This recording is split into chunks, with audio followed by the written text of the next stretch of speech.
getting started, you mentioned in an interview recently that you feel Nick Diaz is a paper champ. Can you elaborate a bit on that, and what were your overall thoughts of his win over KJ Noons?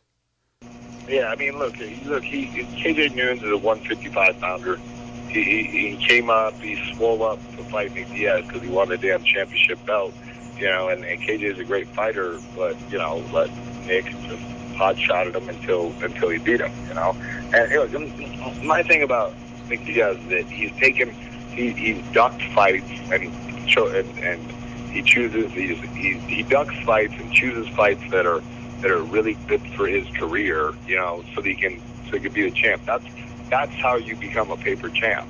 You know what I mean? You get to be friends and tied in with these Northern California promoters, so that way you get to fight guys who know your style matches up good against, so you can beat them, so you can have a belt that doesn't mean a goddamn thing. This guy's a paper champ who's hiding behind his belt, so he doesn't have to get beat up by me. Now, after the fight, there have been varying reports of a backstage scuffle involving yourself and Nick Diaz. Can you touch a bit on what actually happened? Yeah, no, this guy, like a woman, throws something at me. You know what I mean? From far away. Like as soon as he walks by me, he had his chance. He's walking up towards me. He walks by me, and then as he's walking away, and there's people in between us, he throws stuff at me. I'm like, come on, man. He throws a water bottle. Like, well, what's next? You're going to throw your purse? You're going to throw your earrings? You're going to throw, what are you going to do? You're going to throw your panties at me? I mean, that's happened to me before. I'm sure it could happen again.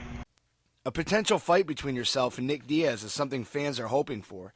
At this point, how likely... No, they're hoping for it. There's only one person on this planet that's not hoping for it. Well, there's two people. There's Nick Diaz, and there's Nick Diaz's mama. And we know his daddy doesn't care because his daddy was never around. That being said, at this point, how likely is it this fight will actually take place?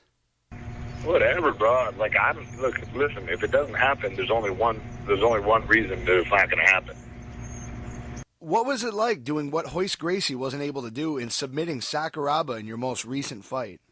It was kind of like, a highlight of my life. You know what I mean? Like, it was like a weird, surreal, because for years I've been imagining that, imagining that can happen because, I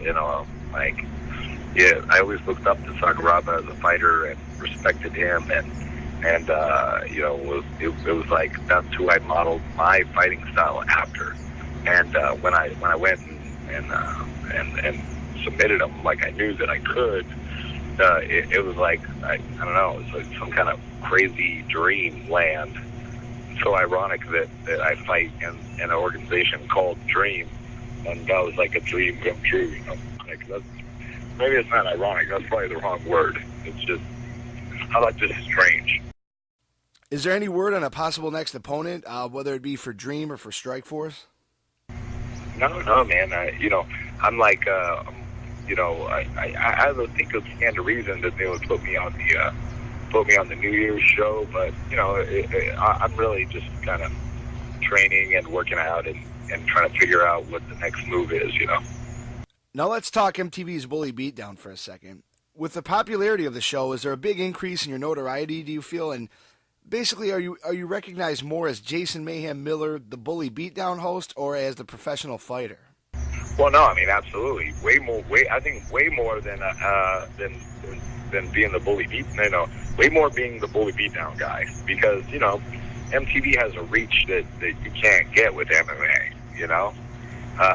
Like mixed martial arts is like, people in the MMA world think that that MMA is everything, which I can understand because it's an awesome sport and everything. However, that's a small little subculture that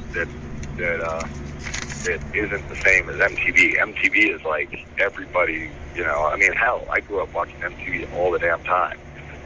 Like MTV is MTV. It's not it's not pay-per-view.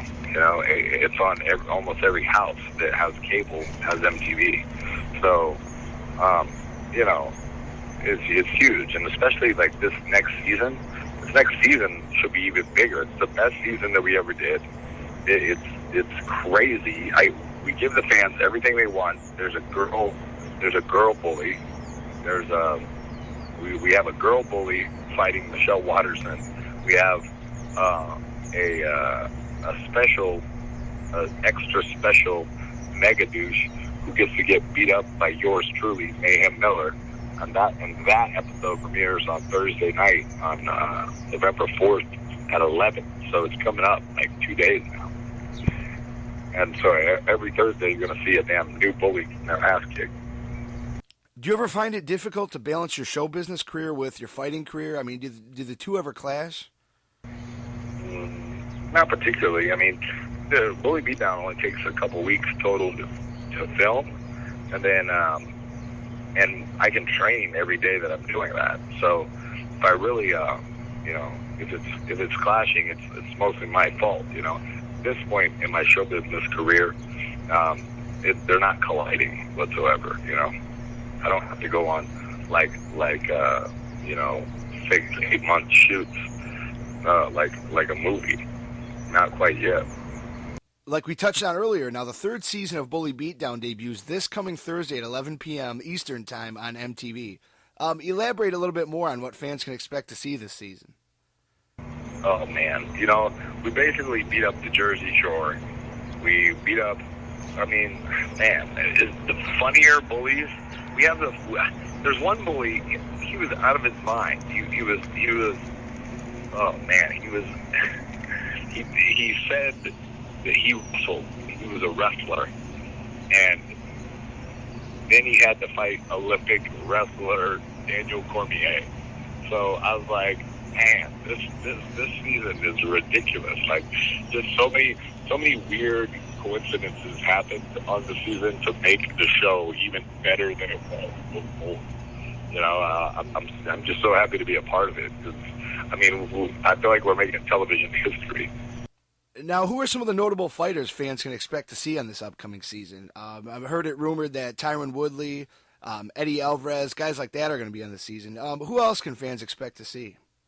Yeah, man. Alvarez is on there. Woodley is on there. Daniel Cormier.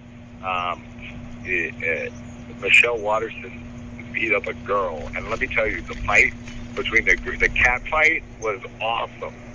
The cat fight turned out to be one of the best ones ever. That and Jeremy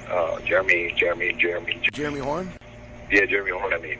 Jeremy Horn's fight was awesome. It was like ridiculous. All right, Jason. Before we get going, is there anything that you'd like to say to the fans and the listeners? No, what do you mean? Watch Bully Beatdown. I don't care. And give me a high five if you see me in the street. All right, that about does it for us, Jason. We just want to thank you once again for taking the time out of your schedule to speak with CageReligion.com. Thank you, man. Thank you, bro. And good luck with your article, dude. It'll kick ass. All right, thanks again, Jason. Take care. All right, bro.